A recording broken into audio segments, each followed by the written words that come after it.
আহ, ইসরায়েলের গোয়েন্দা সংস্থা মোসাদ পেজারের মাধ্যমে প্রায় ২০০০-এর বেশি হিজবুল্লাহ জঙ্গি গোষ্ঠী, লেবাননের হিজবুল্লাহ জঙ্গি গোষ্ঠীকে কীভাবে নিকেশ করলো, আজকের এই প্রতিবেদন, আজকের এই বিষয়টি আলোচনা হবে। দেখো, এটা পৃথিবীর ইতিহাসে একটা বিরলতম ঘটনা। মানে কোনো বিস্ফোরণ ছাড়া, কোনো বন্দুক গোলাগুলি ছাড়া পেজারের মাধ্যমে ২০০০-এর বেশি জঙ্গি গোষ্ঠীকে নিকেশ করলো ইসরায়েলি গোয়েন্দা সংস্থা মোসাদ। অর্থাৎ এর দ্বারা প্রমাণিত হচ্ছে যে মোসাদ, এই যে গোয়েন্দা সংস্থা, ইসরায়েলের গোয়েন্দা সংস্থা মোসাদ কতটা শক্তিশালী, এবারে পৃথিবী, সারা বিশ্ব এটা বুঝতে পারছে। দেখো, হিজবুল্লাহ হচ্ছে লেবাননের একটা জঙ্গি গোষ্ঠী। লেবাননের জঙ্গি গোষ্ঠী হিজবুল্লাহ এর আগে তাদের কর্মকাণ্ড চালানোর জন্য মোবাইল ব্যবহার করত, মোবাইলে, যেটা কিনা তাদের সিকিউরিটির ক্ষেত্রে একটা প্রতিবন্ধকতা তৈরি হয়েছিল। তার সেই কারণে, অর্থাৎ নিজস্ব সিকিউরিটি রাখার জন্য হিজবুল্লাহ জঙ্গি গোষ্ঠীরা পেজারের মাধ্যমে বার্তা পাঠানোর পরিকল্পনা নেন। এবং এর পেজারটা কি প্রথমে জেনে নেওয়া যাক। পেজার হচ্ছে একটা মাইক্রো, মানে একটা ছোট ফোনের মতো, ছোট্ট ফোন, যেখানে কেবলমাত্র মেসেজ সেন্ড করা যাবে, টেক্সট। এখানে কোনো, মানে মোবাইল হলে কি প্রবলেম হবে, এখানে টাওয়ার এর মাধ্যমে কী হবে, লোকেশান ট্র্যাক করে অতি সহজে কোনো জঙ্গিকে নিকেশ করা যাবে। কিন্তু পেজারের একটা অ্যাডভান্টেজটা কি, আগেকার দিনে আর কি, আগেকার দিনে এই বিষয়টা ছিল, পেজার কেবলমাত্র SMS পাঠানো হতো। SMS-এর মাধ্যমে কি হতো, এখানে কোনো টাওয়ার, যেমন ধরো রেডিও কি হতো, রেডিওতে কোনো বার্তা আমরা শুনলে কোথা থেকে শুনছি কেউ ট্র্যাক করতে পারবে না। ফলে কি হচ্ছে, আমাদের যে অবস্থান, এটার একটা সিকিউরিটি থাকে কোথায়, মানে জঙ্গিরা স্পেশালি এই পেজারটা ব্যবহার করে। বিভিন্ন মুভিতে এটা দেখা গেছে, স্পেশালি পুষ্পা মুভিতে আল্লু অর্জুন এই পেজার ইউজ করেছিল।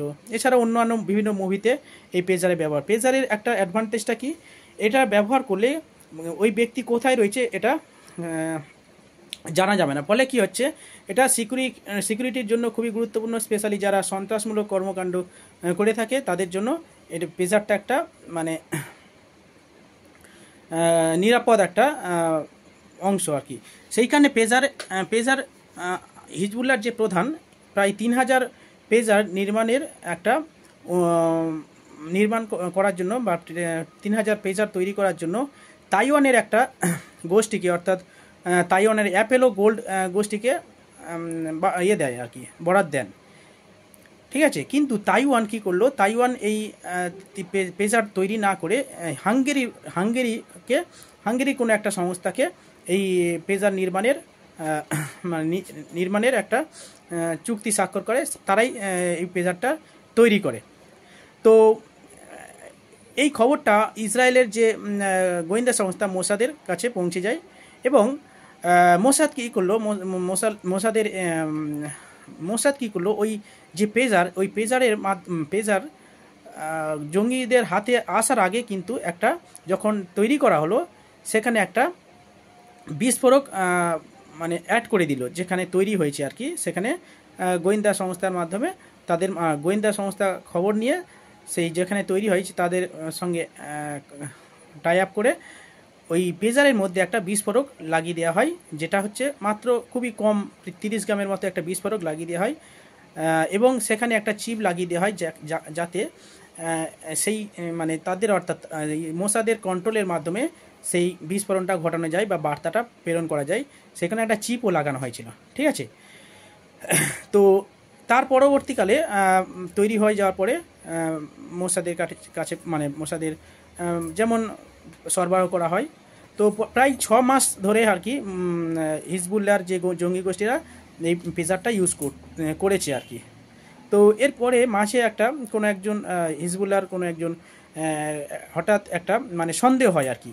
সেইখানে সন্দেহ হওয়ার কারণে, এটা হচ্ছে, মানে সন্দেহ হওয়ার কারণে তাদের মধ্যে একটা বুঝতে পারে, সেইখানে এই বিষয়টা, এইটা বুঝতে পেরেছে, এই বিষয়টাও মোসাদের কাছে পৌঁছে যায়। ফলে কী হয়, মোসাদ অতি দ্রুত কী হয়, এটা বিস্ফোরণ ঘটানোর একটা পরিকল্পনা করেন। ফলে কী হয়, ওই 27 শনিবার আর কি, মঙ্গলবার দিন বিকালে, অর্থাৎ এই বিকাল 3:30 নাগাদ একসঙ্গে, মানে একটা, মানে মোসাদ কী করেছিল, এমনভাবে ওই পেজারটা তৈরি করেছিল যাতে কি হয়, মানে মানে একটা টেম্পারেচার বৃদ্ধি করে দিলে আর কি, বাড়িয়ে দিলে যারা তৈরি করেছে মোসাদের কন্ট্রোলে আছে এটা, যে একটা টেম্পারেচার বাড়িয়ে দিলে হঠাৎ করে ফেটে যাবে। ফলে কী হয়, ওই 3:30 নাগাদ যে সময় আর কি মোসাদের সমস্ত জঙ্গিরা অ্যাক্টিভ থাকে আর কি, সেই সময় কি করা হলো, একসঙ্গে সবাইয়ের কাছে অর্থাৎ 3000 যে পেজার ছিল 3000 পেজারে বার্তা পাঠিয়ে দেওয়া হয়। ঠিক আছে, তো বার্তা পাঠিয়ে দেওয়া হয় প্রত্যেকে, তাহলে পকেট থেকে পেজার খুলে দেখছে যে কি মেসেজ এসছে, দেখি হেডকোয়ার্টার থেকে। তো যখনই ওপেন করে সঙ্গে সঙ্গে ফেটে যায়, এবং এমনভাবে ফেটে যায় পুরো একদম মানে কার মাথা উড়ে যায়, কার পেটের মানে চেস্ট উড়ে যায়, কার পেটের ভুঁড়ি উড়ে যায়, মানে এরকম এমন অবস্থা হয়ে গেছে যে তাদের আর মানে সঙ্গে সঙ্গে 2000 ডেট। ঠিক আছে, সঙ্গে সঙ্গে প্রায় 2000 ডেট হয়ে গেছে, এবং প্রায় আরও অনেক প্রায় যারা মানে যাদের হাতে ছিল আর কি, সঙ্গে ছিল, তাদের অবস্থা খুবই আশঙ্কাজনক। ঠিক আছে, যদি বেঁচে যায় তাদের অবস্থা কিন্তু খুবই খারাপ, মানে সারা জীবন পঙ্গু হয়ে থাকবে, এবং ওর সঙ্গে 2 বা 3 লোক লাগবে বেঁচে থাকার জন্য। আর বাকি কিছু পেজার মানুষ মানে 3000 মধ্যে সবাই কিন্তু মারা যায়নি। কেন? কারণ হচ্ছে ধরো ওই 100 জনের মতো বেঁচে গেছে। কেন? কারণ যখন ওই বিস্ফোরণটা ঘটানো হয়, কেউ হয়তো টয়লেটে গেছিলো, বা কেউ হয়তো অন্য কোনো জায়গায় রেখে ঘুমাচ্ছিল। ফলে কি হয়, যে সময় আর কি তাদের কাছে ছিল না, পেজারটা তাদের কাছে যখন ছিল না, তখনই তারা বেঁচে গেছে। তো এইভাবে আর কি মানে পুরো পেজারের মাধ্যমে হিজবুল্লাহর যে প্রায় 2000 জঙ্গিকে নিকেশ করে দিল মোসাদ সংস্থা। মোসাদ হচ্ছে গোয়েন্দা সংস্থা।